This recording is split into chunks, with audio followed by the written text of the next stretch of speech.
আমরা এক্সারসাইজ 6.2 এর question number 6 টা আলোচনা করব। সো এখানে বলা হয়েছে যে PQ আর RS এই দুটো হচ্ছে মিরর আছে, এই দুটোকে প্যারালালি রাখা হয়েছে, মানে PQ প্যারালাল টু RS। এবার একটা রে PQ এর উপরে পড়েছে, AB রেটা P পয়েন্টে, তারপর এটা রিফ্লেক্টেড ব্যাক হয়ে RS মিররে পড়েছে C পয়েন্টে, সি পয়েন্ট থেকে আবার রিফ্লেক্ট হয়ে সিডি হয়ে এটা বেরিয়েছে। তো আমাদের দেখাতে হবে যে এবিটা মানে এই এবি যে রেটা আছে আর সিডিটা মানে এই যে সিডি রেটা, এই দুটো প্যারালাল হবে, এই দুটো এটা দেখাতে। এটা দেখানোর জন্য আমাদের ফিজিক্সে যেতে হবে, যেখানে ল অফ রিফ্লেকশন যেটা আমরা পড়ি সেটা। তো ল অফ রিফ্লেকশনে কি বলা হয় যে যদি কোনো একটা ইনসিডেন্ট রে কোনো একটা প্লেন সারফেসে পড়ে তাহলে এটা রিফ্লেকশন হয়ে যাবে। তাহলে এই যে ইনসিডেন্স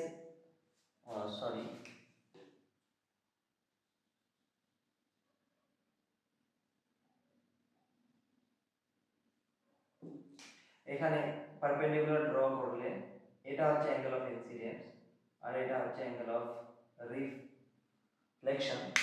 তাহলে এই যে ইনসিডেন্স অ্যাঙ্গেলটা রিফ্লেকশন অ্যাঙ্গেলটা এই দুটো সেম হবে, মানে I equal to angle I is equal to angle R হবে।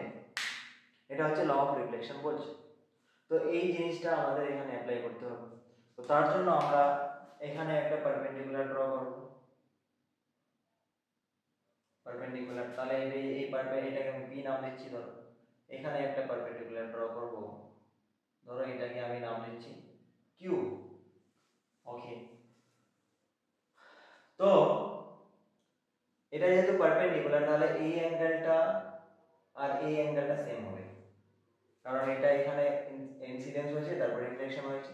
তাহলে according to law of reflection this incidence angle and the reflection angle will be same, মানে এই অ্যাঙ্গেলটা আর এই অ্যাঙ্গেলটা সেম হবে। তাহলে আমরা এটা বলতে পারবো যে angle ABP is equal to angle PBC। আবার এই রেটা এই পয়েন্টে পড়েছে, তাহলে এই অ্যাঙ্গেলটা আর এই অ্যাঙ্গেলটাও সেম হবে, এই দুটো অ্যাঙ্গেল সেম হবে। তো আমরা এটাও লিখতে পারবো যে angle BCQ is equal to angle QCD।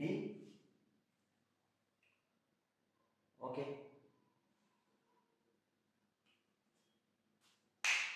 এবার আমাদের যেটা প্রুফ করতে হবে যে AB আর CD টা প্যারালাল। প্রুফ কিভাবে করব, সেটার জন্য আমাদের যেটা প্রুফ করতে হবে যে এই পুরো অ্যাঙ্গেলটা মানে অ্যাঙ্গেল ABC টা আর অ্যাঙ্গেল BCD টা এই দুটো সমান, এটা যদি দেখাই দিতে পারি তাহলে আমরা কিন্তু বলতে পারবো যে AB টা আর CD টা প্যারালাল আর BC টা হচ্ছে ট্রান্সভার্সাল। তো আমাদের মেইন এখন টার্গেট হবে যে angle ABC equal to angle BCD এটা প্রুফ করা। তো তাহলে আমরা অ্যাঙ্গেল ABC থেকে যদি শুরু করি তাহলে অ্যাঙ্গেল ABC মানে A B আর C এটাকে আমরা এটা প্লাস এটা লিখতে পারবো। তাহলে angle ABP plus angle PBC লিখতে পারবো।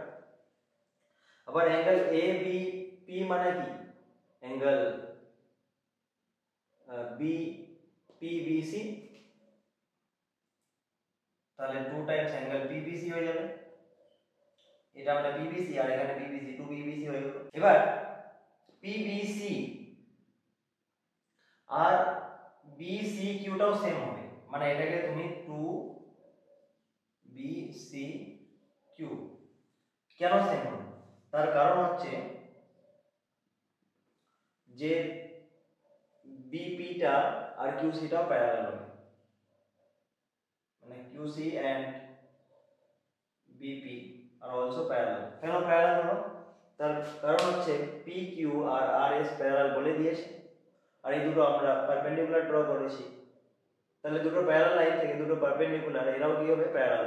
তো BCQ এর জায়গায় মানে আমরা এবার BCQ হলো, তাহলে BCQ কে আমি এভাবে লিখছি BCQ প্লাস বিসিকিউ করে। আবার একটা বিসিকিউ মানে কিউসিডি, তাহলে বিসিকিউ কে আমি কিউসিডি একটা বসিয়ে দিই, একটা বিসিকিউ থাকবে।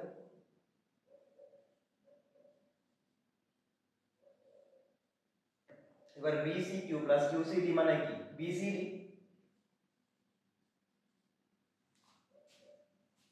তাহলে আমরা এখানে দেখালাম যে অ্যাঙ্গেল এবিসি টা অ্যাঙ্গেল বিসিডি টা সমান হচ্ছে,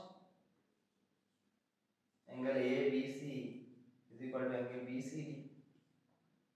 এবার দেখো দুটো লাইন আছে আর একটা এরকম লাইন দুটোকে ইন্টারসেক্ট করছে, তাহলে এর যে অপোজিট ইন্টেরিয়র অ্যাঙ্গেলগুলো সেটা সমান, সেটা কখন সমান হয় যদি এই দুটো লাইন প্যারালাল হয়। তাহলে এখান থেকে তুমি বলতে পারবে therefore since ABC equal to BCD, therefore AB and CD these two rays are parallel, আর এটাই দেখাতে বলেছে, hence proved।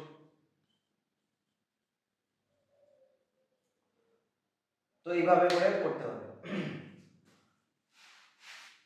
তো এটা করে নেবেন। Thank you so much.